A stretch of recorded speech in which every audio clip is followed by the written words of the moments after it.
Hi, this is Daniel from theScore Esports here with Neidel from Capcom, and we're talking about the Capcom Pro Tour. We're at Evo. I want to start by asking you, how you feel the 2016 season of the Pro Tour has gone so far. I mean, it's been absolutely astounding. We've always had these internal projections in terms of viewership and player participation, tournament entries and things like that. And I don't know if we were too conservative or what, but the players have just come out like crazy, and it's just been amazing. Pretty much every tournament that we've had has been 100% year-over-year growth in tournament entries, which is just phenomenal. Evo, even more than that. They had I think it was like 2,400 entrants last year, and now they have over 5,000. It's just amazing. So, and then beyond that, viewership has been great too. I think we've seen like 45% year-over-year growth in viewership. So you just got more people playing the game and more people watching than ever before, and just watching some of the top players, get their bearings with the game has been awesome. Like PR Balrog, picking up Balrog, I guess was like 2 weeks ago, and he's already doing damage, in the tournament. It's been a wild ride, with the new game and stuff, but it's been amazing. So I was speaking of tournament, more people going out to tournaments being bigger and bigger each year. There has been some concern about some tournaments being a little bit shakier, especially early on. I think there were a couple problems at final round, there were a couple problems at stuff that I think there were like stream issues at G League. Has there been growing pains with getting bigger so quickly? Yeah, absolutely. I mean, I think these are good problems to have. You know what I mean? When you make a projection of having like 700 people show up to your tournament and it ends up being 1,000. And you got to kind of do stuff on the fly to kind of fit everybody in. I mean, I think it's a good problem to have. And but yeah, I mean, it's for TOs, it's it's got to be definitely a learning experience in terms of just how to scale this stuff up, right? And yeah, I mean, it's always going to be a learning process just with the Pro Tour in general. It's like every year there's just there's always new things that kind of come up and that we have to take note of. And but yeah, I mean. I think looking forward, all these guys have a pretty good point of reference in terms of like how many players are going to be playing Street Fighter V, and I guess honestly we hope to keep the growing pains going. I guess we love it. We love all the players coming out and competing. So the more the better, in my opinion. So speaking of which, we're about halfway through the season. Yep. What stuff have you noted? Like, what is the stuff that you guys want to take and learn from next season? Mm-hmm. Yeah, I mean, I think I always just want to keep telling stories around the players. You know what I mean? There's a lot of we put a lot of effort into the broadcast, and we put a ton of effort into the production of things, sort of like on site. But I still would like to do just more content pieces around players. Have them cut promos and have them have a little bit of drama there. Talk more about like rivalries and stuff. I just want to tell more tell a little better narrative around the Capcom Pro Tour. And I think we've done a pretty good job so far. But this is the type of thing where your work is never really done, and it's like you have a great stream, you have a great event, but then you look back, there's always, a few things you want to do differently, add something here, add something there. But yeah, I just want to keep putting, the players are the stars, so just want to keep putting a spotlight on those guys in any way we can, I guess. So. Something that came up, I think, at the panel yesterday were a lot of people from the Latin American region asking about, assistance. I was wondering, kind of, first of all, before we get into specifically regional type stuff, what assistance does Capcom provide TOs that are doing stuff as part of the Pro Tour?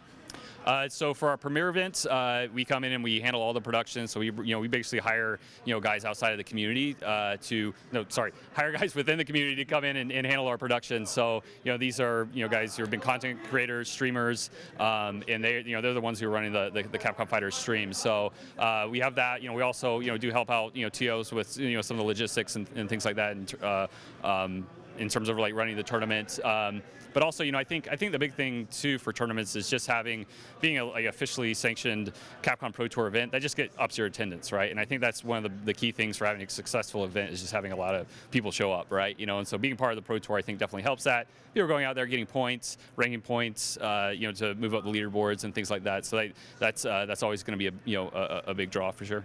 So you mentioned that in premier tournaments you guys run all is ranking tournament just sort of like some logistics, but it's mostly being officially part of the Pro Tour kind of increases attendance, and that's sort of the rest is kind of hands off. Yeah, for the most part, we're pretty hands-off with ranking events. We do want to change that in the future, though. We want to get more involved with those events as well. But we need to. So, to be honest, we partner with over 73 tournaments this year. So it's tough to really get involved with everybody all across the world. I'm involved with everything, but I'm really involved with like the North American scene, and then we have a community manager in Europe and LATAM area, et cetera, who kind of get more involved with the day-to-day with the TOs and kind of knowing what new events are coming up and what would be a good fit for the Pro Tour. So, but with ranking events, it kind of goes back to what I was saying. It's like every year we look back and it's like, man, we'd love to do more.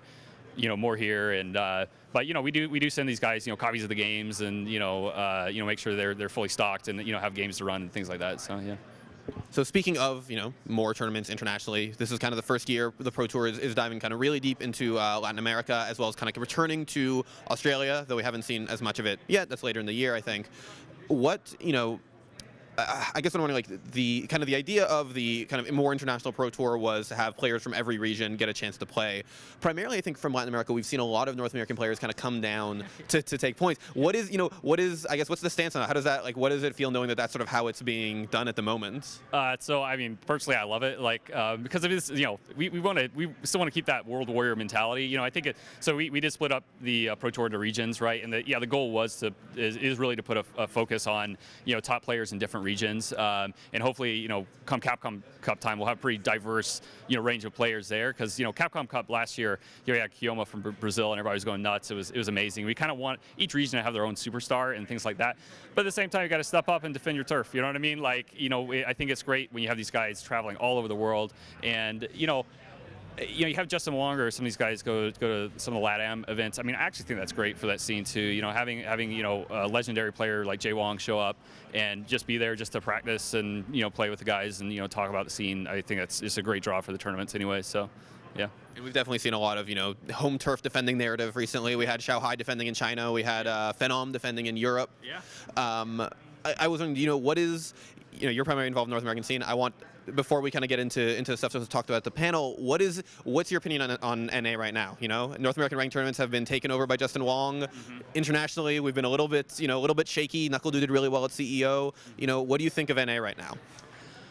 I think these guys are working super hard, but it's a new game, and everybody's like I said, everybody's still kind of getting their bearings and learning the matchups and things like that. And Street Fighter V is a game as a service, so there's new characters and matchups coming out all the time. But like I said, I've been really impressed with Justin Wong's performance. I think it's a little hard for me to answer that question, I think, until we see what happens after EVO. I think EVO's great because you get everybody here, everybody's competing against each other. So and everybody's been really ramping up to EVO, honing their craft, honing their styles. So, but yeah, like I said, I've been really impressed with what Justin's been doing, and all the other guys I think have been doing really well too. I think some of these guys are doing a little soul searching though, in terms of what character they really want to play.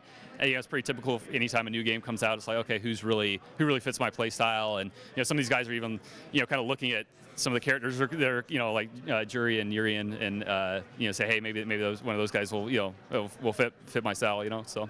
And certainly, there's certainly, I think, some people like L.I. Joe who are very excited about Urian. Yeah. Very excited.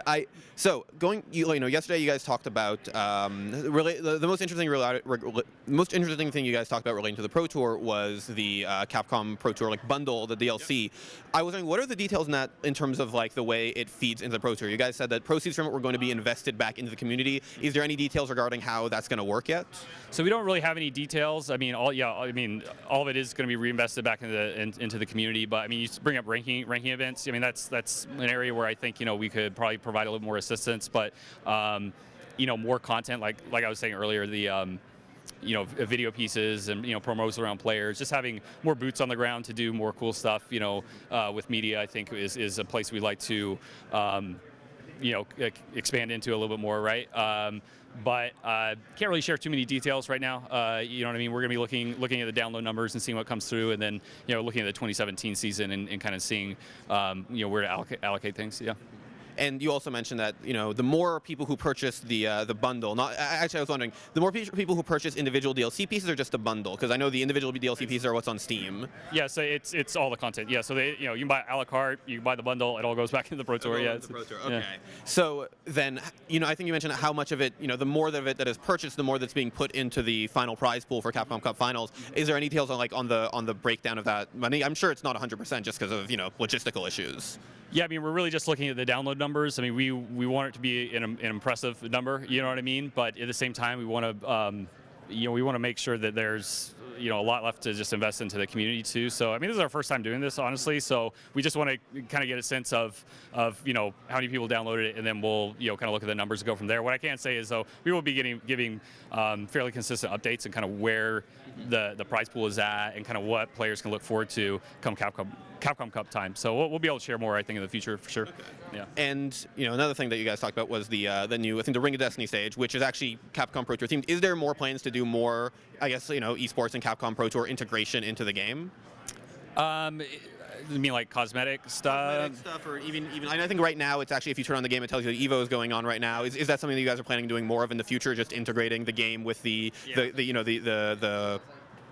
competitive scene? Yeah, absolutely. I mean, we're talking about this stuff, all the time, and just sort of the what are some of the levers that we can pull here within the game that really kind of helps elevate a lot of the events and things like that. Yeah, the in-game notification for Evo is great. Pro Tour stage is great. With the Evo tickers and the screen. I mean, I just love that so much. It's super cool. So, but yeah, I mean, nothing really to share right now. But I mean, it's. As you guys are fully aware, the Capcom Pro Tour and the fighting game community is super important to us, and we put a lot of focus on what's important to the players and the spectators and the fans. So we're always going to be thinking about new cool things that we can do in the game for sure.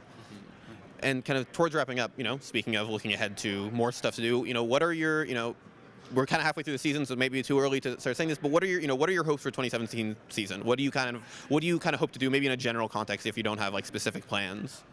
I mean, just generally, we just want to keep growing the scene, right? And we just announced our new partnership with Sony. PlayStation 4 is now the presenting sponsor of the Capcom Pro Tour. So, working with Sony, we're really just going to double down our efforts that we've had over the past 3 seasons or so, and just want to keep expanding things. And a lot of it is what I was talking about before, just more. I just want to, hopefully invest more in events, have, the best experience possible for players at events. And so they walk away just thinking, man, that was, one of the best times of my life, right? So can't really get into details. I mean, we're in the thick of the 2016 season, yeah. So it's once I survive Capcom Cup, we'll maybe be able to talk about some more of the details. But yeah, actually, I think in the fall time frame we're gonna really kind of dive in and start really looking at maybe some different things we can do next year. So, but yeah, don't have any details right now. Yeah. And one last question. I know there's another one. We're only halfway through the season, so it's hard to pull this one. But of the people who aren't qualified right now, what's one player in your heart you really want to see make it to the finals at Capcom Cup? Well, so he hasn't qualified directly, but he is #1 on the leaderboards, Justin Wong. But I know he really wants that, that Willy Wonka, golden ticket, So I'd love to see him take it, but also would, Shin's up there too. But I love that Shin plays Fang, right? And he's such a wacky character that I would love to have Shin in Capcom Cup. Of course, I think has a pretty good shot based on where he's at in the leaderboards, and then. Finally, a big fan of PR Balrog. Like I said, I love that he just picked up the character and he's already doing, tons of damage in Evo. As far as I know, I haven't looked at the brackets recently. Hopefully. So yeah, of course, I'd love to see Eduardo in the cup as well. Yeah. All right. Well, thanks so much, and good luck with the rest of the season.